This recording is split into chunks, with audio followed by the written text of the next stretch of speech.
When I first heard about Swipe Play, I thought it was just another social hangout game on Roblox. You know the type. Teens hanging around virtual spaces, role-playing relationships, maybe doing some light avatar flirting in games like Brookhaven or Meep City. I'd played dozens of these social simulators before, always looking for that perfect mix of connection and fun that would help me escape the loneliness of my actual high school experience. But this game was different. This game had a weight to it, a darkness that seemed to seep through my screen and into my bedroom. The loading screen alone sent chills down my spine. A simple interface that looked like a cross between Tinder and the Roblox game launcher, with text that simply read, "Find your perfect match. Play together forever." Most games throw around phrases like that carelessly, but something about the way it appeared here, stark and unforgiving against a black background, made my stomach twist. My name is Alex, and I've been playing Roblox for about 4 years now. I've seen it all: horror experiences in games like Doors, social roleplay in Royale High, competitive rounds in Murder Mystery 2.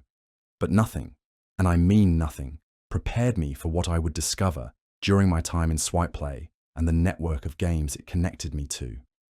The premise seemed innocent enough. Swipe Play was marketed as a social matchmaking experience, where Roblox players could connect based on their gaming interests, avatar styles, and favorite experiences. You'd swipe through profiles of other players, and if you both swiped right, you'd get matched and could join private servers together to hang out, play games, or just chat. It was like Tinder, but for finding gaming buddies on Roblox. What could go wrong? I discovered Swipe Play through a friend request from someone named Luna. Her avatar was cute, with expensive UGC accessories and a trendy aesthetic that suggested she knew her way around the platform. Her profile said she was 15, same as me, and she loved hanging out in Brookhaven and playing Adopt Me.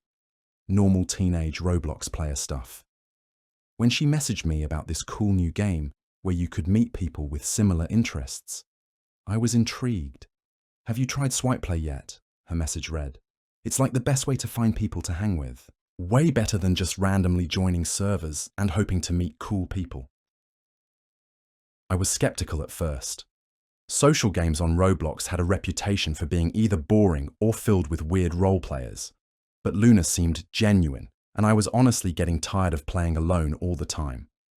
My real-life friends had mostly moved on from Roblox, dismissing it as kid stuff, but I still loved the platform, the creativity, the endless variety of experiences, the way you could be anyone you wanted to be. So when Luna sent me the game link, I decided to give it a shot. The Swipe Play interface was surprisingly polished for a Roblox game. Instead of the usual blocky aesthetic, everything looked sleek and modern.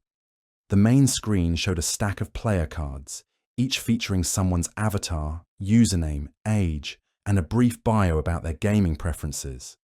You could swipe left to pass or right to like, just like any dating app. If both players swiped right, you get a match notification and could start chatting. The first few profiles were exactly what I expected. Players around my age looking for friends to play popular games with.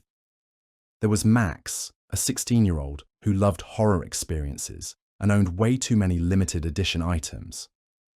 Zara, 14, who spent most of her time building in Bloxburg and had an impressive portfolio of house designs.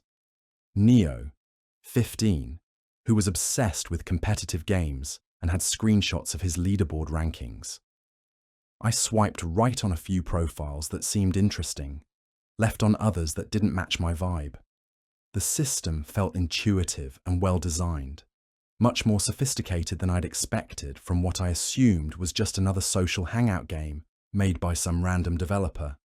Then I matched with Jess. Her profile immediately caught my attention. Her avatar was stylish but not over the top, with a mix of free and premium accessories that showed good taste without screaming rich kid. Wara. She was listed as 16, loved mystery games and horror experiences, and her bio simply said, "Looking for someone who gets it." Something about that phrase resonated with me. I felt like I was always looking for people who got it too, whatever it was. When the match notification popped up, I felt a little flutter of excitement. Jess had swiped right on me too. Her message came through almost immediately.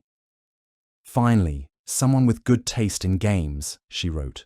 "I saw you've played Doors. That game is incredible, but so much better with someone else. Want to try a private server?" I was impressed that she'd done her research. My Roblox profile did show that I'd played Doors recently, along with several other horror experiences. It showed she was actually interested in finding compatible gaming partners, not just collecting matches. "Definitely," I replied. "I've been looking for someone to play horror games with. Most of my friends think they're too scary." "Their loss," Jess responded quickly. "I'll set up a private server, way better than dealing with random kids screaming in public servers." She sent me a private server link and I joined immediately. The game loaded and I found myself in the familiar hotel lobby of Doors. But something felt different. The lighting seemed more atmospheric, the shadows deeper. Private servers sometimes had different settings, so I didn't think much of it initially. Jess's avatar appeared next to mine, and we started playing. She was good at the game, clearly experienced with the mechanics and jump scares.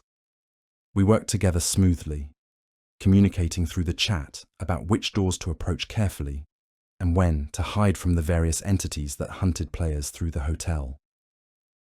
"You're really good at this," I typed, as we successfully navigated past Figure in the library section. "I've had a lot of practice," she replied. "I play horror games almost every night. There's something about the fear that makes you feel more alive, you know?" I did know.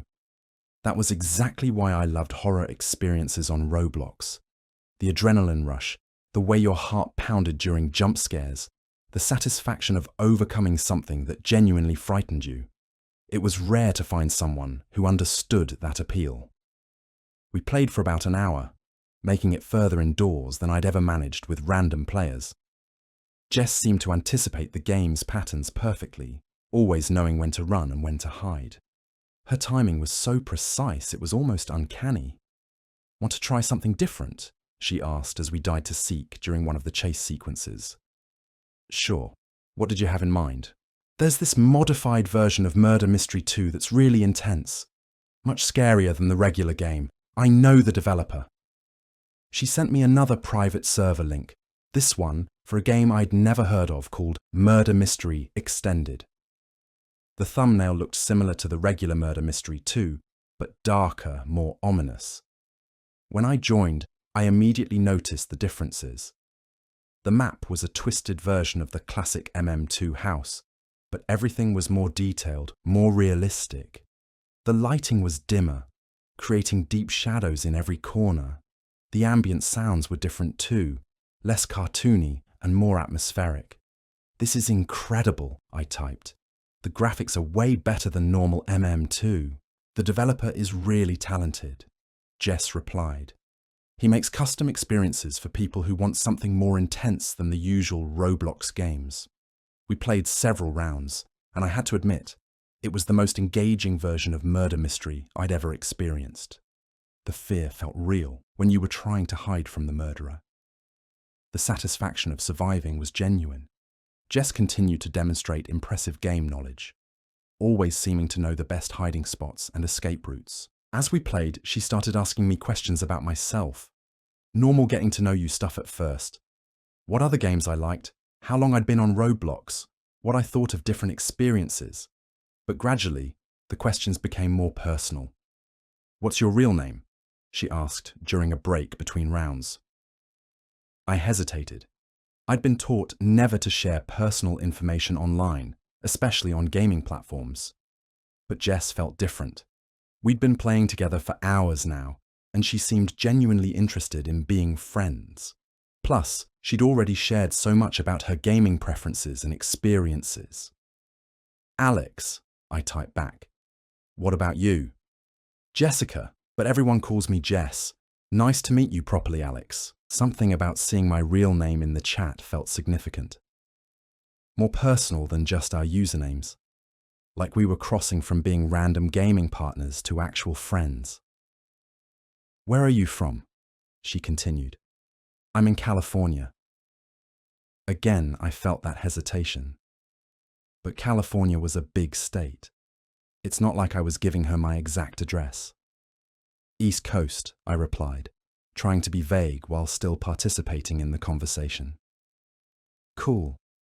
I love meeting people from different places. It's amazing how Roblox connects people from all over the world. She was right about that. One of the things I loved most about the platform was how it brought together players from everywhere, united by shared interests in gaming and creativity. We continued playing, moving through different horror experiences that Jess recommended.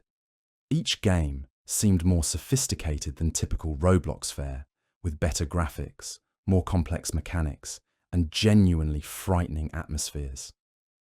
I found myself completely absorbed in the experience, losing track of time as we explored these unique games together. It was past midnight when I finally noticed how late it had gotten. My parents would kill me if they knew I was still awake, especially on a school night. I should probably head to bed, I typed reluctantly. This has been amazing though. Want to play again tomorrow? Absolutely, Jess replied immediately. I had such a great time. You're one of the best gaming partners I've found on Swipe Play. That made me feel good. I'd had fun too, more fun than I'd had gaming in months. It was nice to have someone who shared my interests and took the game seriously. Same here. Talk to you tomorrow. Definitely. Sweet dreams, Alex. I logged off feeling energized despite being exhausted. Finally, I'd found someone who understood my love for horror games and could keep up with my skill level. Jess seemed perfect as a gaming partner. But as I lay in bed trying to fall asleep, something nagged at me. Throughout all our hours of playing together, I'd never once seen Jess make a mistake. She never got lost in the game maps, never fell for jump scares, never missed timing on puzzles or escape sequences. Her performance had been flawless in every single game we'd played. I told myself I was overthinking it. Some people were just naturally good at games, especially if they played as much as Jess claimed to. Plus, she'd said she'd played these experiences before, so of course she'd know the optimal strategies. Still, as I drifted off to sleep, I couldn't shake the feeling that something about our gaming session had been just a little too perfect, too smooth, too orchestrated. But I was excited to play again tomorrow.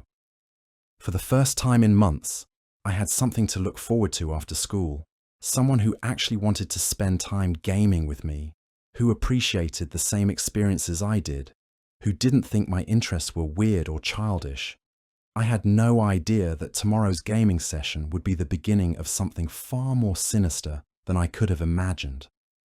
That the perfectly crafted experiences Jess had shared with me were designed for a purpose I couldn't have conceived of. That Swipe Play itself was something much darker than a simple social gaming platform. The next morning, I woke up to a friend request notification on my phone. Jess had sent me a request on the main Roblox platform along with a message. Can't wait to play again tonight. I found some even better games to show you. I accepted the friend request without thinking much about it. Having a dedicated gaming partner was exactly what I'd been looking for, and Jess seemed like the perfect match for my interests. The rest of my school day dragged by as I found myself actually excited to get home and log back into Roblox. When I finally got to my computer that evening, Jess was already online. Her status showed she was in a private server for something called Midnight Hangouts. I'd never heard of that game before, but given how impressed I'd been with her other recommendations, I was curious to check it out. Hey Alex! Her message popped up immediately when I came online. Perfect timing. I'm testing out this new social game. Want to join? She sent me the server link before I could even respond. The game's thumbnail looked like a more sophisticated version of Meep City, with realistic lighting and detailed environments. The title promised next-gen social experiences for mature players. When I loaded in, I found myself in what looked like a trendy coffee shop. The graphics were incredible, almost photo-realistic in some places. Other players were scattered around the space, their avatars engaged in conversations or sitting alone at tables. The attention to detail was stunning, from the steam rising from coffee cups to the way light filtered through the windows. "This is amazing," I typed as my avatar spawned near Jess's character. "The graphics are insane. How is this running on Roblox?" "The developer is incredibly talented," she replied. "He's been working on pushing the platform's limits. This is just the beta version too." We found a quiet corner table and sat down. The game had realistic sitting animations, and I noticed my avatar's movements felt more fluid than usual. Even the chat interface looked different, more polished and modern than Roblox's standard system. "So tell me about yourself," Jess said. "What do you like to do when you're not gaming?" I found myself opening up to her in ways I rarely did with online friends. Maybe it was the intimate atmosphere of the coffee shop setting, or maybe it was just how easy she was to talk to. I told her about school, about how I felt disconnected from most of my classmates, about how gaming was my main escape from the stress of teenage life. "I totally get that," she responded. "High school is rough. People can be so fake and shallow. It's nice to find someone genuine." She shared similar stories about feeling misunderstood by her peers, about preferring online friends who shared her interests. The conversation flowed naturally, and I felt that rare connection you sometimes find with someone who truly understands your perspective. Other players drifted in and out of the coffee shop around us, but I barely noticed them. I was completely focused on my conversation with Jess. She asked thoughtful questions about my interests, my family, my plans for the future. It felt more like talking to a close friend than someone I'd just met the day before. "Want to see something cool?" she asked after we'd been chatting for about an hour. "There's a private area in this game that most people don't know about." She led me through a door I hadn't noticed before, down a hallway that seemed to extend much further than the coffee shop's exterior would suggest. The lighting grew dimmer as we walked, and I noticed the ambient sounds had changed from cheerful cafe noise to something more subtle and atmospheric. We emerged into what looked like a high-end apartment. Floor-to-ceiling windows showed a city skyline at night, and expensive-looking furniture was arranged in intimate conversation areas. It was beautiful, but something about the space felt off in a way I couldn't quite identify. "Wow," I typed. "This is like a completely different game." "The developer lets certain players access exclusive areas," Jess explained. "You have to prove you're mature enough to handle more sophisticated social experiences." I felt flattered to be included in what seemed like a VIP area. The exclusivity made me feel special, like I'd been chosen for something important. "How did you get access to all these custom games?" I asked. "Do you know the developers personally?" "Something like that," she replied. "I've been part of this community for a while. We're always looking for new people who appreciate quality experiences." She walked over to a computer terminal that was built into the apartment's wall. When she interacted with it, a screen appeared, showing what looked like profiles of other players. Not Roblox profiles, but something more detailed. Photos that looked like real people, personal information, location data. "What is this?" I asked, feeling suddenly uncomfortable. "Oh, just a friend network," she said casually. "We keep track of cool people we meet. Makes it easier to organize gaming sessions." The profiles scrolled by quickly, but I caught glimpses of information that seemed way too personal for a gaming network. Real names, ages, schools, even some photos that looked like they were taken from social media accounts. One profile flashed by that looked familiar. The avatar matched someone I'd seen in the coffee shop earlier. "Jess, this seems kind of intense," I said. "Why do you need all that personal information just to play games together?" "Don't worry about it," she replied, closing the screen quickly. "It's just for security purposes, making sure everyone in the community is who they say they are." But I was worried about it. The whole setup was starting to feel less like a gaming community and more like some kind of surveillance operation. I thought about all the personal information I'd shared with Jess over the past 2 days. My real name, my general location, details about my school and family life. I think I should probably head out, I said, trying to keep my tone casual. It's getting pretty late. Already? Jess seemed disappointed. I was hoping to show you more of the community features. There are some really exclusive games I think you'd love. Maybe tomorrow, I replied, though I was already having second thoughts about continuing these gaming sessions. Sure thing. Hey, before you go, can you do me a quick favor? I'm trying to get some feedback on avatar customization. Mind if I take a screenshot of your character for reference? It seemed like a harmless request, and I didn't want to seem paranoid after she'd been so welcoming. I guess that's fine. She positioned our avatars together in front of the apartment's windows and took several screenshots from different angles. Something about the way she framed the shots felt professional, like she'd done this many times before. Perfect, thanks so much, she said. These will be really helpful. I logged off, feeling unsettled. The games had been impressive, and Jess seemed like a genuine friend. But something about that apartment and the profile database bothered me. Maybe I was overthinking things, but my instincts were telling me to be more cautious. The next day at school, I found myself distracted during classes, thinking about the strange community Jess had introduced me to. During lunch, I decided to do some research on my phone. I searched for Midnight Hangouts on the Roblox website, but I couldn't find any game by that name. When I tried searching for Swipe Play, the original game where I'd met Jess, the results were similarly empty. That was weird. Both games had seemed fully functional and professionally developed.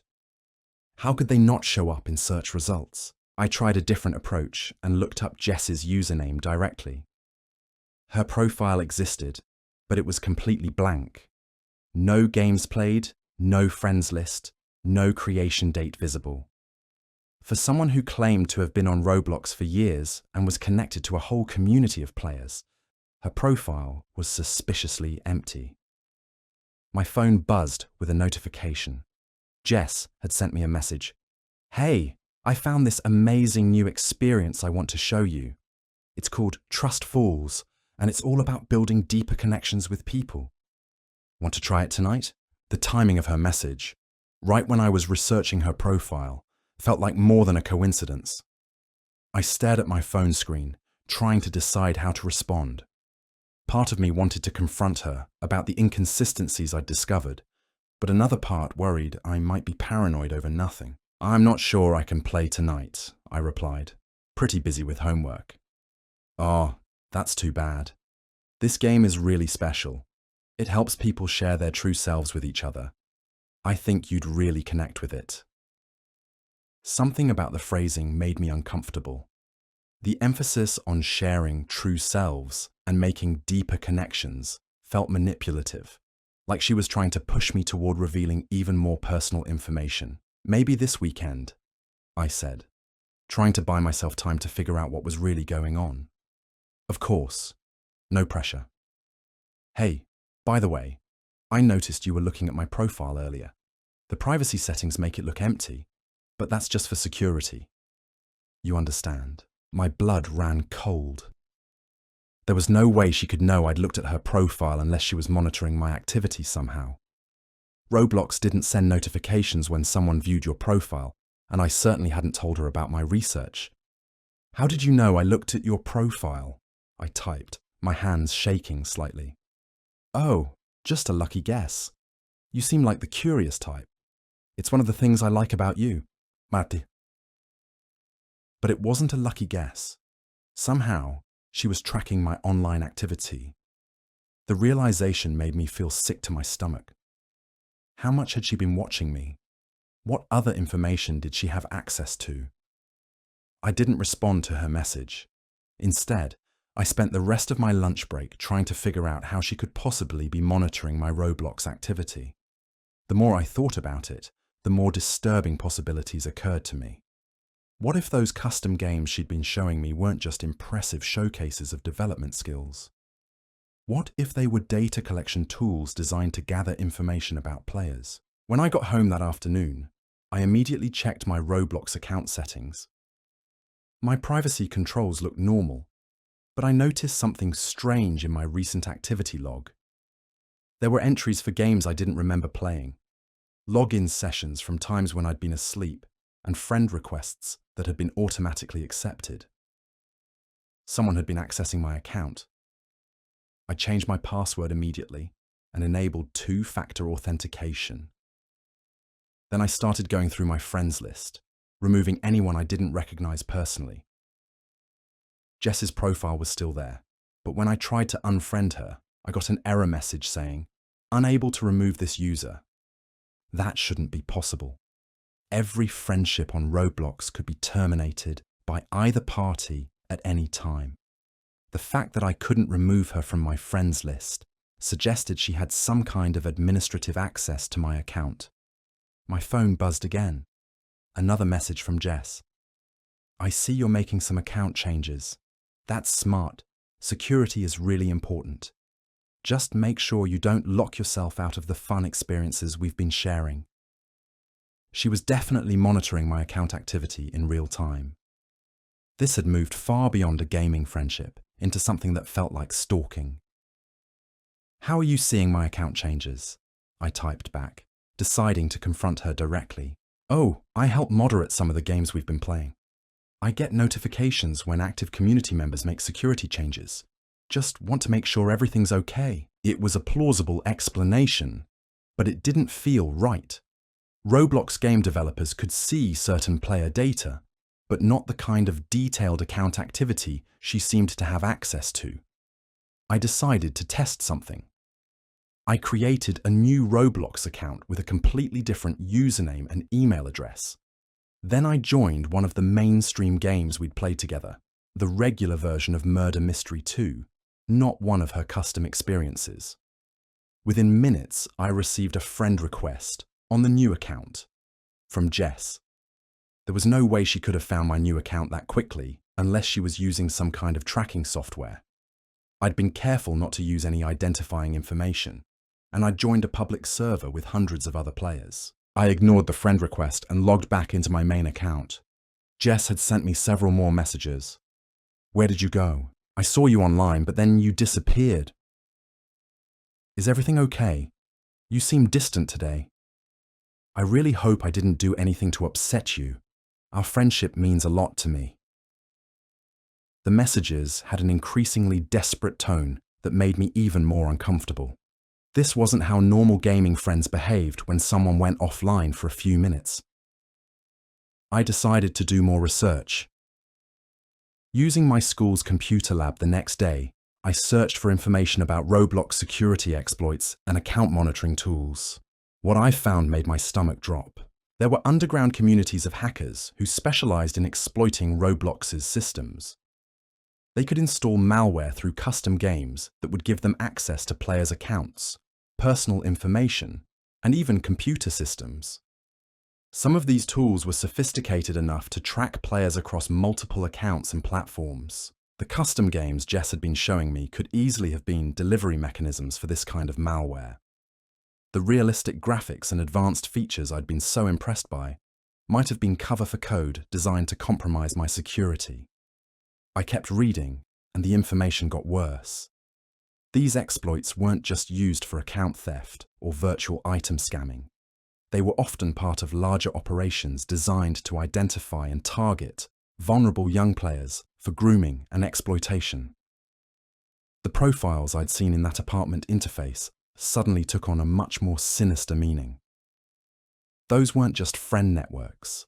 They were databases of potential victims, complete with personal information harvested through compromised accounts and social engineering. My hands were shaking as I realized how much danger I might be in. I'd shared my real name, my general location, details about my school schedule and family life. If Jess was part of a predatory network, I'd given them everything they needed to find me in the real world. I immediately went to the school counselor's office and asked to speak with someone about online safety. The counselor, Mrs. Rodriguez, listened carefully as I explained the situation. Her expression grew increasingly concerned as I described the account monitoring, the custom games, and the personal information I'd inadvertently shared. "Alex, I'm glad you came to me with this," she said. "This sounds like a very serious situation. We need to involve your parents and possibly law enforcement." She helped me call my parents to explain what had happened. My mum was terrified, my dad was angry, and both of them immediately wanted to report the situation to the police. We agreed to meet at home to go through everything together. When I got home that afternoon, my parents had already been in contact with our local police department's cybercrime unit. Officer Chen, who specialized in online predator cases, was waiting to speak with me. "Can you show me these games and messages?" she asked, setting up a laptop to record everything. I logged into my Roblox account, expecting to find the usual flood of messages from Jess. Instead, there was just one new message, sent less than an hour ago. "I know you're scared, Alex, but you don't need to involve other people in our friendship. I'll always be watching out for you." Officer Chen's expression hardened as she read the message. "This person clearly knows you've sought help.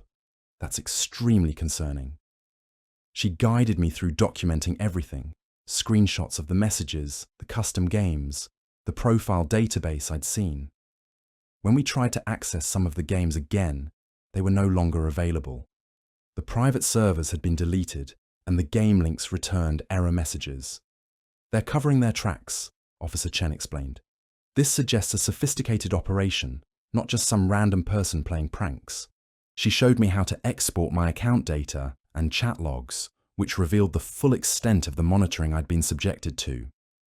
Jess had been tracking not just my Roblox activity, but my broader internet usage.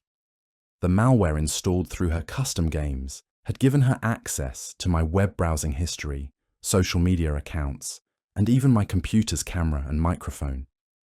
"How long has this been going on?" my mum asked, her voice shaking. "Based on the logs, at least 2 weeks before Alex first encountered this Jess person," Officer Chen replied. "They were likely observing him to build a profile before making contact." The realization that I'd been under surveillance for weeks without knowing it made me feel physically sick. How many private moments had been observed? What other personal information had been collected? Officer Chen explained that this was part of a pattern they'd been seeing more frequently. Predators were using increasingly sophisticated technical methods to identify and groom potential victims on gaming platforms like Roblox. The custom game approach was particularly insidious because it allowed them to install monitoring software while appearing to offer enhanced gaming experiences. "The good news is that Alex recognized the warning signs and sought help before anything escalated to physical contact," she said. "But we need to take this very seriously. This person clearly has significant technical skills and resources." We spent the next several hours going through security protocols. Officer Chen helped us wipe my computer and reinstall everything from scratch to remove any malware. We changed passwords on all my accounts, enabled additional security measures, and documented everything for the investigation. "What happens now?" I asked. "We'll work with Roblox's security team to trace the accounts and servers involved," Officer Chen explained. "We'll also coordinate with other law enforcement agencies, since this likely crosses state lines.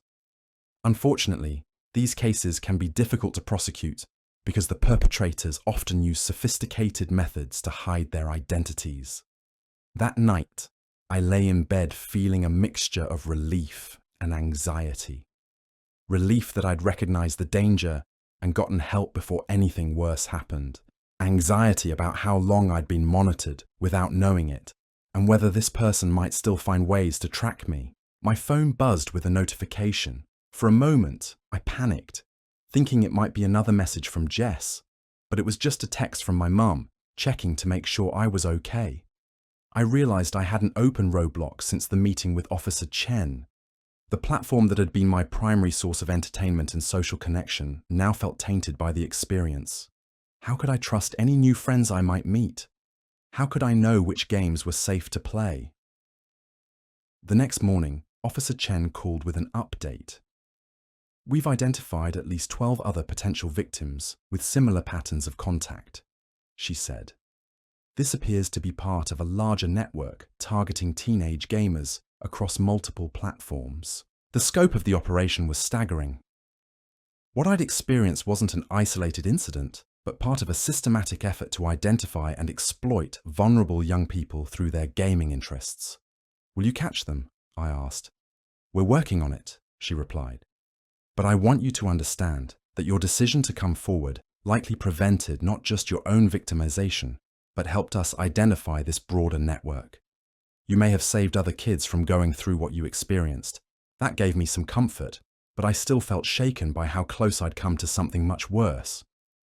The friendly gaming partner I'd been so excited to meet had been something far more sinister, and I'd been drawn in by exactly the kind of connection I'd been craving. Over the following weeks, the investigation continued. Officer Chen kept us updated on the progress, and gradually a clearer picture emerged of the network I'd encountered. It was a coordinated operation involving multiple people with different specialties. Some focused on technical exploitation, others on social engineering and grooming, still others on coordinating the overall network. The sophisticated games and experiences I'd been so impressed by were actually standardized tools used across multiple targets. The exclusive communities and VIP access were psychological manipulation techniques designed to make victims feel special and chosen, lowering their defenses against sharing personal information. Jess, if that was even her real name, was likely one of several operatives working to identify and cultivate potential victims. The personal connection I'd felt had been carefully manufactured based on information gathered through surveillance and psychological profiling. The hardest part was accepting how thoroughly I'd been manipulated. Every aspect of our interaction had been designed to exploit my specific vulnerabilities. My loneliness, my love of horror games, my desire for meaningful connections with people who shared my interests. But I also learned that my response had been exactly right.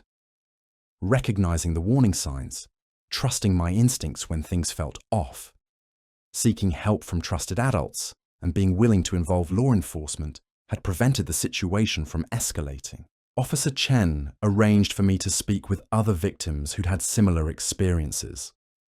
Hearing their stories helped me understand that what I'd gone through wasn't unique, and that the shame and self-blame I felt were normal reactions to manipulation and exploitation. These people are professionals, one of the other victims, a 17-year-old named Marcus, told me during a video call. They study psychology and use sophisticated technology to exploit kids. It's not your fault for falling for it, it's their fault for doing it. Marcus had been targeted through a different game but using similar methods. In his case, the manipulation had gone on for months before he realized what was happening.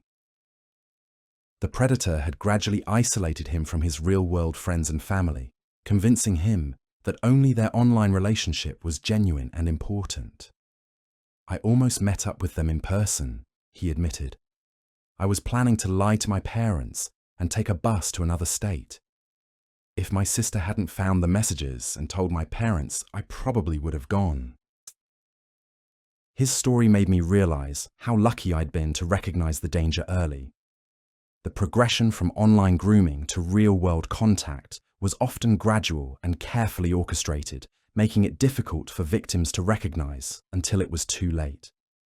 The following days were a blur of cybersecurity workshops, password changes, and conversations with investigators.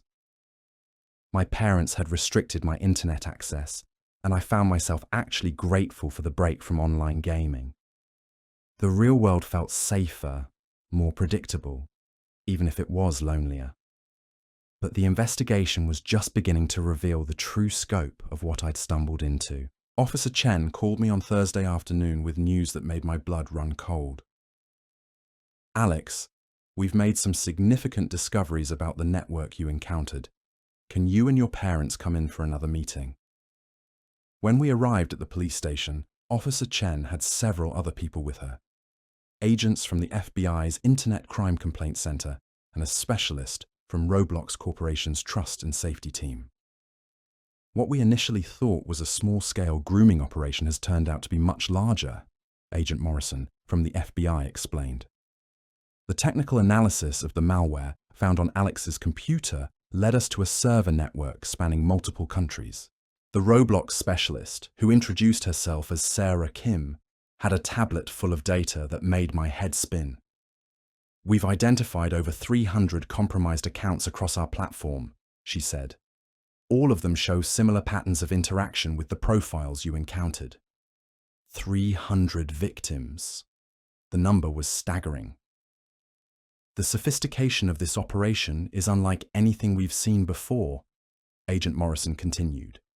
"They've been using advanced artificial intelligence to create convincing personalities for their fake profiles, analyzing each victim's gaming patterns and social interactions to craft perfect matches. That explained why Jess had seemed so perfectly compatible with my interests. Every aspect of her personality had been algorithmically designed to appeal to me specifically, based on data gathered through surveillance of my gaming habits, chat history, and even my browsing patterns." "How long has this been going on?" my mum asked. "We've traced accounts back at least 18 months, Sarah replied, "but the operation has been scaling up rapidly. In the past 6 months alone, they've created over 50 custom games designed to harvest player data and install monitoring software. The custom experiences I'd been so impressed by were just the tip of the iceberg. The network had created an entire ecosystem of fake games, from social hangouts to horror experiences to competitive tournaments. Each one was designed to appeal to different demographics of young players while secretly compromising their devices and gathering personal information.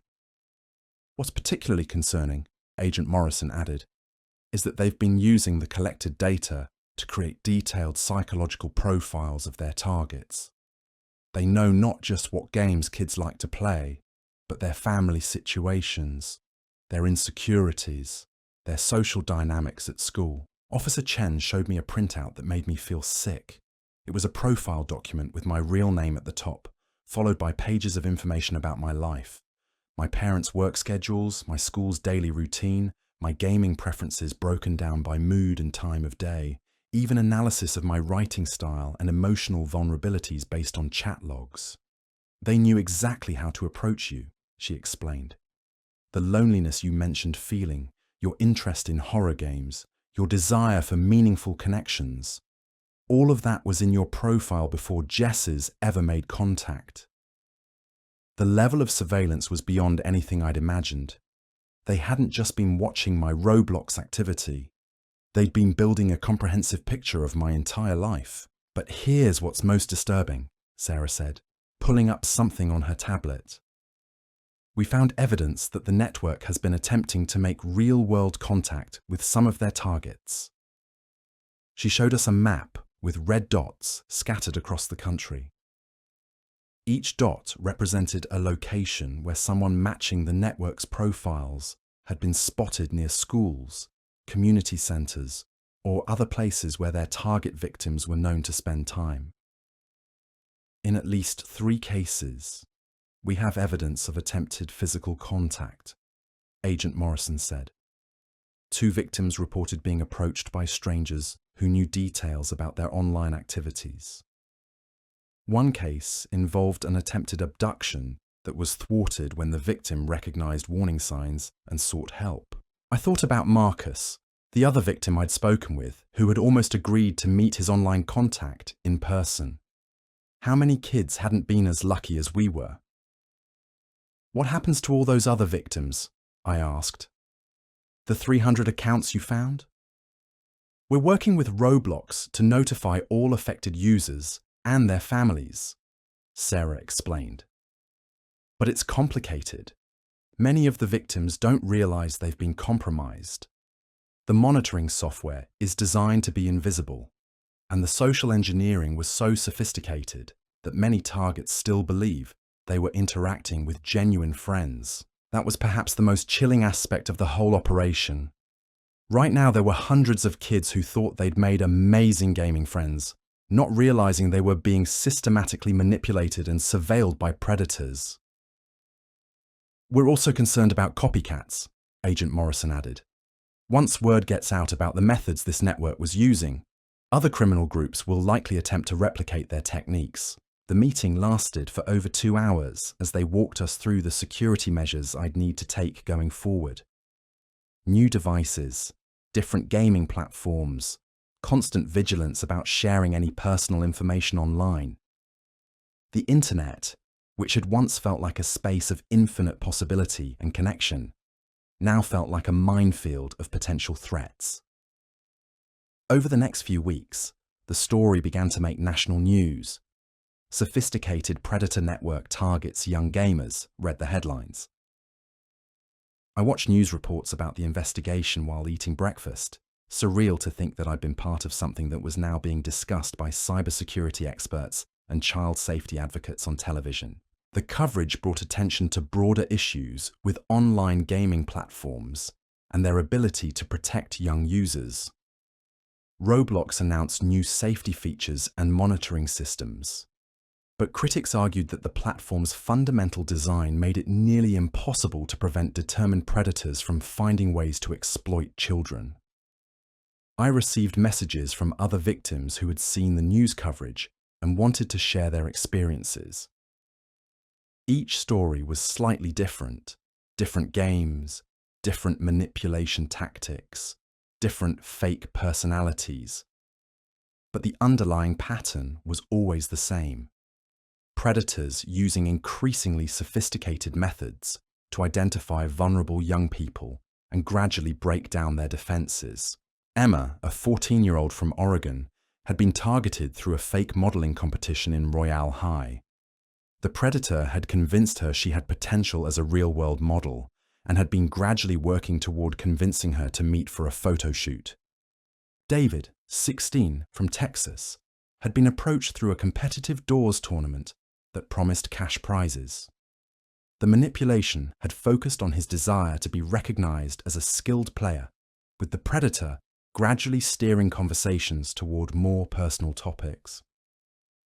Mia, 13, from Florida, had encountered the network through a custom Adopt Me experience that claimed to offer exclusive pets. Her case was particularly disturbing because the predators had used her love of animals to manipulate her emotions, creating fake stories about rescued pets that needed homes. Each victim's story revealed different aspects of how the network operated.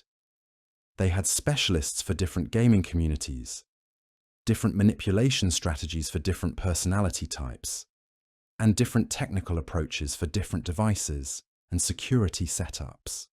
But they all shared common elements that made me realize how systematic and professional the operation had been. The gradual escalation of personal questions, the creation of exclusive experiences to make victims feel special, the use of gaming achievements and virtual rewards to build trust and dependency. The scary thing is how normal it all felt, Emma told me during one of our video calls. I never thought I was talking to a predator. I thought I was talking to someone who finally understood my interests and believed in my potential. That was the key to their success.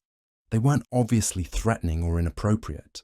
They were everything their victims wanted in a friend or mentor: supportive, understanding, interested, and offering opportunities that seemed too good to pass up.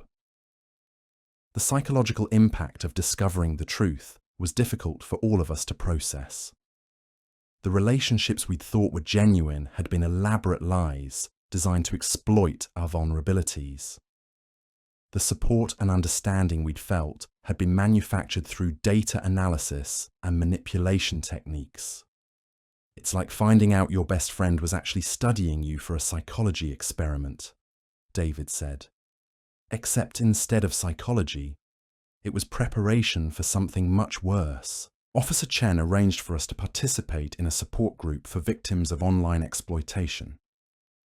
The group was led by Dr. Patricia Williams, a psychologist who specialized in helping young people recover from digital manipulation and abuse. What you've all experienced is a form of psychological abuse, Dr. Williams explained during our first session. The fact that it happened online doesn't make it less real or less traumatic.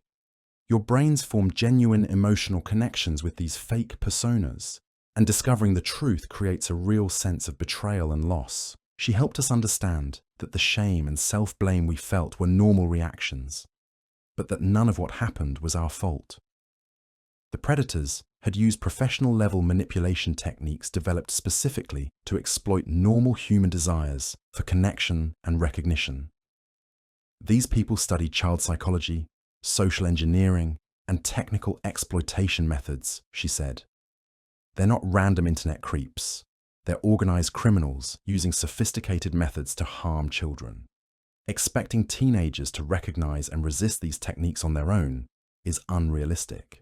The support group meetings became an important part of my recovery process. Talking with other victims helped me realize that I wasn't stupid or gullible for falling for the manipulation. The predators had invested significant time and resources into crafting approaches that would specifically appeal to each of us. But the investigation was far from over. Agent Morrison contacted us in early December with a major breakthrough. "We've arrested 4 individuals connected to the network," she announced during a conference call with all the victim families, 3 in the United States and 1 in Romania. "We've also seized servers containing detailed records of their operations." The arrests were the result of months of international cooperation between law enforcement agencies. The technical evidence from compromised devices like mine had led investigators to command servers, which in turn revealed the identities of key network operators. The individual who was operating the Jess persona that contacted Alex has been identified as Robert Chen, a 34-year-old former software engineer from San Francisco, Agent Morrison explained. He had previous convictions for child exploitation and had been using sophisticated technical knowledge to evade detection. Learning the real identity of the person who had manipulated me was both satisfying and disturbing. Robert Chen looked nothing like the friendly teenage girl I'd imagined. He was a middle-aged man with a history of targeting children, using his programming skills to create increasingly sophisticated methods of exploitation. The Romanian suspect, Andrei Popescu, appears to have been the technical mastermind behind the custom games and monitoring software, Agent Morrison continued. He was operating what essentially amounted to a malware-as-a-service business, providing exploitation tools to predator networks around the world. The scope of the operation was staggering. The seized servers contained records of over 1,500 compromised accounts across multiple gaming platforms, detailed psychological profiles of potential victims, and evidence of coordination with other criminal networks involved in child exploitation. We believe this network was preparing to expand beyond gaming platforms into other areas where children spend time online, Agent Morrison said. Social media, educational platforms, even virtual reality environments. The thought of what might have happened if the network hadn't been discovered and shut down was terrifying. How many more children would have been targeted? How many might have been successfully lured into real-world contact? The legal proceedings were complex and drawn out over many months. As a victim, I was kept informed of the progress, but much of the technical evidence and operational details were beyond my understanding. What mattered most was that the people who had targeted me and hundreds of other children were being held accountable for their actions. Robert Chen ultimately pleaded guilty to multiple charges related to child exploitation and computer crimes. His sentencing hearing was scheduled for the following spring, and I was given the opportunity to provide a victim impact statement. Writing that statement was one of the most difficult things I'd ever done. How do you explain the impact of discovering that a friendship you valued was actually a predator studying you for exploitation? How do you describe the feeling of knowing that your most private moments had been observed and analysed by someone planning to harm you? The person I thought was Jess made me feel understood and valued in ways I'd never experienced before, I wrote. Discovering that those feelings were manufactured through manipulation and surveillance has made it difficult for me to trust new relationships or engage in online activities I once enjoyed. The sense of violation goes beyond just privacy. It's the knowledge that my emotional vulnerabilities were weaponized against me. But I also wanted to emphasize the positive outcomes of the investigation. However, I'm grateful that I recognized the warning signs and sought help when I did. The investigation that resulted from my case has protected hundreds of other potential victims and shut down a network that was actively harming children. I hope my experience can serve as a warning to other young people about the sophisticated methods predators use to exploit kids online. The sentencing hearing was held in federal court in San Francisco. My parents and I traveled there to attend, along with several other victim families. Seeing Robert Chen in person was surreal. He looked so ordinary, so unremarkable, nothing like the menacing figure I'd built up in my mind. When the judge announced his sentence, 15 years in federal prison followed by supervised release, I felt a mixture of relief and closure. The person who had targeted me would be prevented from harming other children for a significant period of time. But the experience had changed me in ways that went beyond just the legal resolution. My relationship with technology and online spaces had been fundamentally altered. I was more cautious about sharing personal information, more skeptical of new online friendships, more aware of the potential dangers lurking behind seemingly innocent interactions. I did eventually return to gaming, but with much stronger security measures and a different approach to online socialization. I focused on playing with real-world friends or in carefully moderated environments, and I never again shared personal information with people I'd only met online. The support group Dr. Williams led helped me process not just the trauma of being targeted, but also the broader implications of living in a digital world where predators could use increasingly sophisticated methods to exploit children. We talked about how to maintain healthy relationships with technology while staying safe, how to recognize manipulation tactics, and how to seek help when something felt wrong. The goal isn't to avoid technology or online spaces entirely, Dr. Williams explained. It's to develop the skills and awareness needed to navigate them safely. You've all learned important lessons about recognizing warning signs and trusting your instincts. One of the most valuable outcomes of the experience was connecting with other victims who had gone through similar ordeals. We formed our own support network, checking in with each other regularly and sharing strategies for staying safe online. Marcus, who had almost been lured into an in-person meeting, became particularly involved in online safety advocacy. He started a blog documenting his experience and providing resources for other young people who might be at risk. If my story can prevent even one kid from going through what we went through, it'll be worth sharing, he said.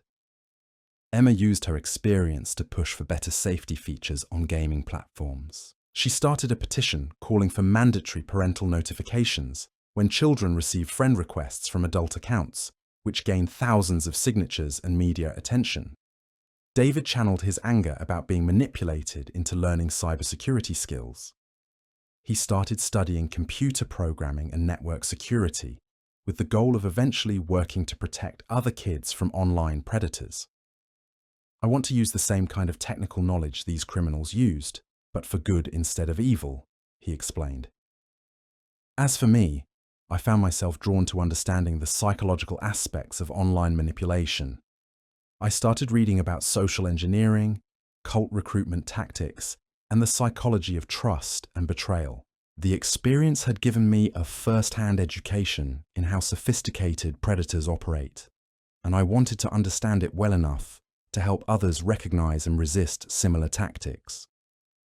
The investigation continued to have ripple effects throughout the gaming industry. Roblox implemented new monitoring systems designed to detect the kind of data harvesting and psychological profiling the network had used.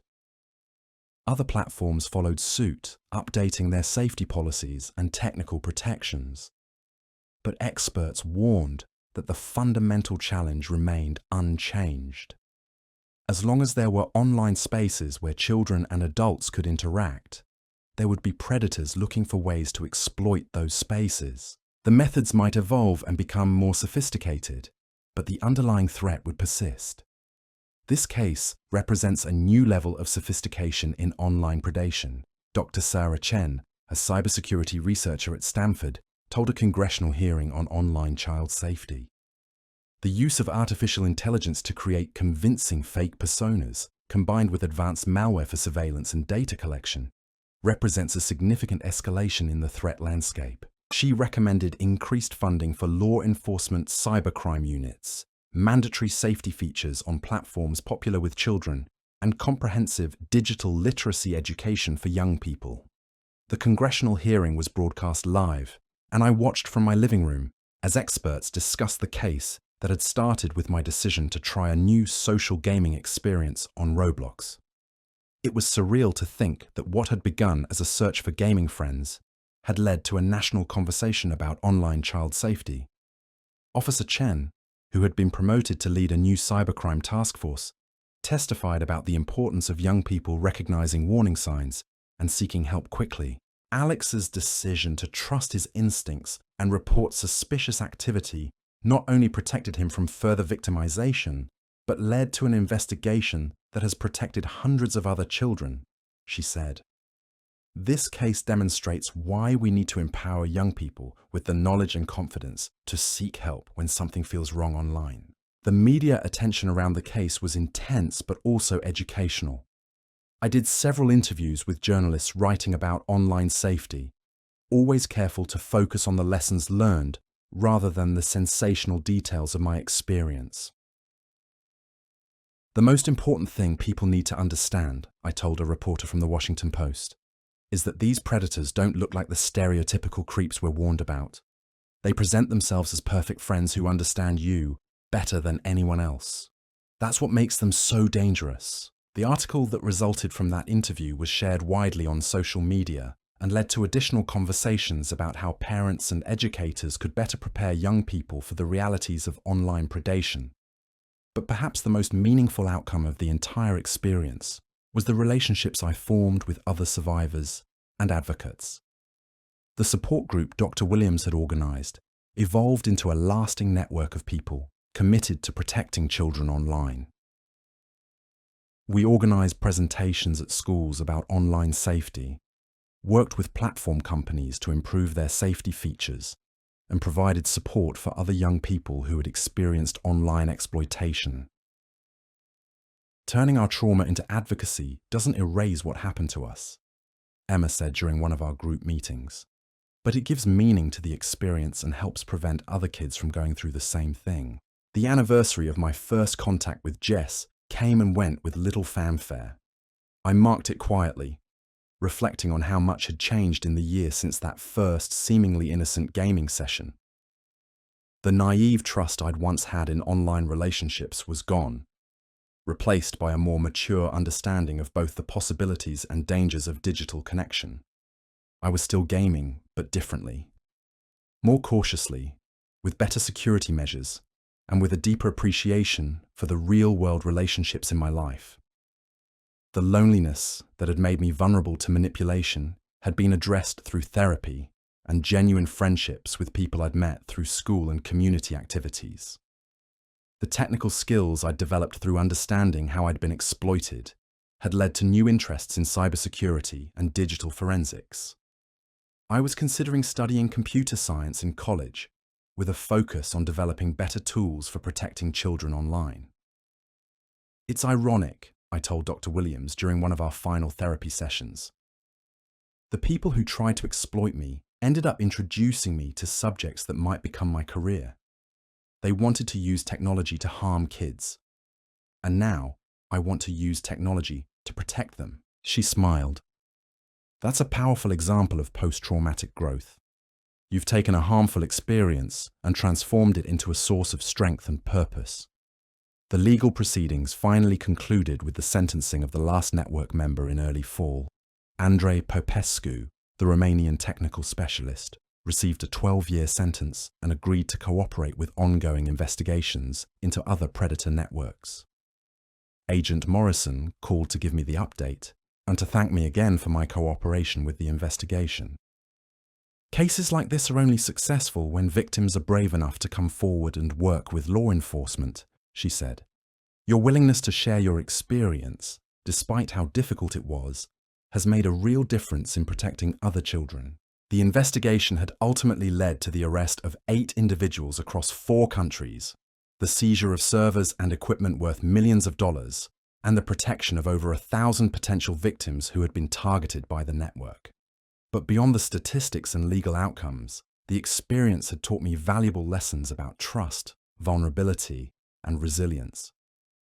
I'd learned that predators could be far more sophisticated than I'd ever imagined, but also that young people could be more resilient and resourceful than adults often gave them credit for.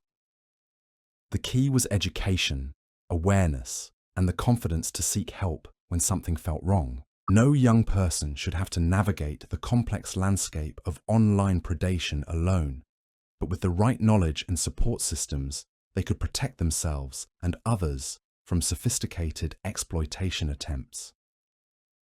As I prepared to start my senior year of high school, I carried with me not just the trauma of being targeted by predators, but also the empowerment that came from having helped shut down their operation and protect other potential victims. The internet would always contain both opportunities and dangers, but I now had the tools and knowledge needed to navigate it safely, while still enjoying the genuine connections and experiences it could provide. And most importantly, I had learned to trust my instincts and seek help when needed. Lessons that would serve me well, not just online, but in all aspects of life going forward. The story of my encounter with the Predator network had become part of a larger narrative about online safety and the need for better protection of children in digital spaces. But for me, it was also a personal story of growth, resilience, and the power of seeking help when faced with danger. The teenager, who had been so excited to find a gaming partner who understood his interests, had become a young adult with a deep understanding of online manipulation tactics and a commitment to protecting others from similar experiences. It wasn't the outcome I would have chosen, but it was one that had given my experience meaning and purpose beyond just personal trauma. And in the end, that transformation from victim to advocate felt like the most important victory of all.